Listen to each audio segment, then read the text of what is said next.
सरकारी नौकरी के लिए तैयारी कर रहे युवाओं के लिए केंद्र सरकार ने एक ऐतिहासिक कदम उठाया है। सरकार ने राष्ट्रीय भर्ती एजेंसी को मंजूरी दे दी है। आप कहेंगे कि भैया द रूरल प्रेस ये नई बला क्या है, तो सुनिए। इसके तहत युवाओं को केंद्रीय सरकारी नौकरी में अलग अलग परीक्षाएं नहीं देनी पड़ेंगी, बल्कि इसके लिए सामान्य योग्यता की परीक्षा ली जाएगी, जिसमें देश के करोड़ों युवाओं को फायदा भी होने जा रहा है। तो आइए जानते हैं कि सरकार के इस फैसले के क्या मायने हैं, किन्हें इसका फायदा मिलने वाला है। नमस्ते, मेरा नाम आदित्य है। theRuralPress.in देख रहे हैं आप। अब समझिए कि सरकार का फैसला है क्या। दरअसल पहले सरकारी नौकरी के लिए युवाओं को कई तरह की परीक्षाएं देनी पड़ती थी। इसे समाप्त करने के लिए सरकार राष्ट्रीय भर्ती संस्था की स्थापना करेगी।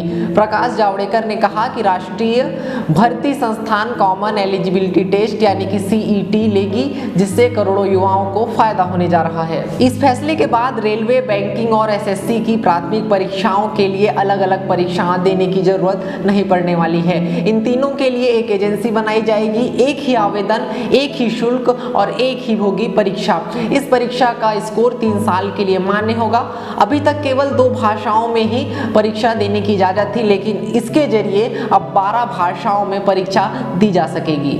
फिलहाल नेशनल रिक्रूटमेंट एजेंसी केवल 3 संस्थाओं रेलवे, बैंकिंग और SSC के लिए परीक्षाएं लेगी, लेकिन भविष्य में सभी केंद्रीय संस्थाओं के लिए परीक्षा यही एजेंसी कराएगी। इस 3 संस्थाओं में लगभग 2.5 करोड़ विद्यार्थी भाग लेंगे। सरकार के सचिव श्री चंद्रमौली ने बताया कि केंद्रीय सरकार ने लगभग 20 से अधिक भर्तियां एजेंसियां हैं।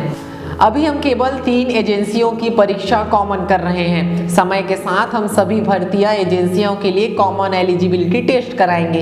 यह फैसला युवाओं के लिए वरदान साबित हो सकता है। वर्तमान में सरकारी नौकरी के लिए इच्छुक उम्मीदवार को पात्रता की समान शर्तें निर्धारित किए गए विभिन्न पदों के लिए अलग अलग भर्ती एजेंसियों द्वारा संचालित अलग अलग परीक्षाओं में सम्मिलित होना पड़ता है।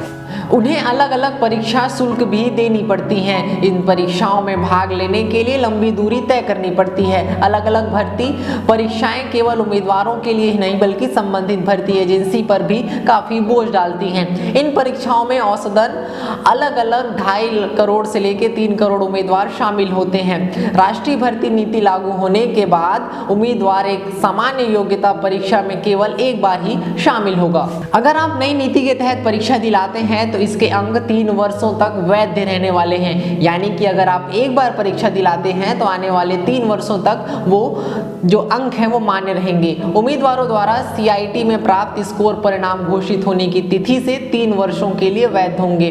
वैध उपलब्ध अंकों में से सबसे उच्चतम स्कोर को उम्मीदवार का वर्तमान अंक माना जाएगा। उम्मीदवारों द्वारा CET में भाग लेने के लिए अवसरों की संख्या पर भी कोई सीमा नहीं लगाई गई है। यह नई नीति गरीब उम्मीदवारों के लिए काफी राहत लेकर आई है। वर्तमान में उम्मीदवारों को बहु एजेंसियों द्वारा संचालित की जा रही विभिन्न परीक्षाओं में भाग लेना होता है। परीक्षा शुल्क के अतिरिक्त उम्मीदवारों को यात्रा, रहने ठहरने और अन्य अतिरिक्त खर्च का भी वहन करना पड़ता है। ऐसे में एकल परीक्षा से उम्मीदवारों पर वित्तीय बोझ भी कम पड़ेगा। उम्मीदवारों के पास एक ही पोर्टल पर रजिस्ट्रेशन करने और अपनी सुविधा के अनुसार परीक्षा केंद्र चुनने की सहूलियत होगी। उपलब्धता के आधार पर उन्हें परीक्षा केंद्र दिए जाएंगे। ये थी जानकारी केंद्र शासन द्वारा पारित किए गए राष्ट्रीय भर्ती एजेंसी के बारे में। अगर आपको हमारा वीडियो पसंद आया तो चैनल को सब्सक्राइब करें, बेल आइकन को दबाएं ताकि आने वाले वीडियोस की नोटिफिकेशन मिले। अगर आप हमारा वीडियो हमारे फेसबुक या ट्विटर पेज पर देख रहे हैं तो उसे भी फॉलो और लाइक कर दें। शुक्रिया।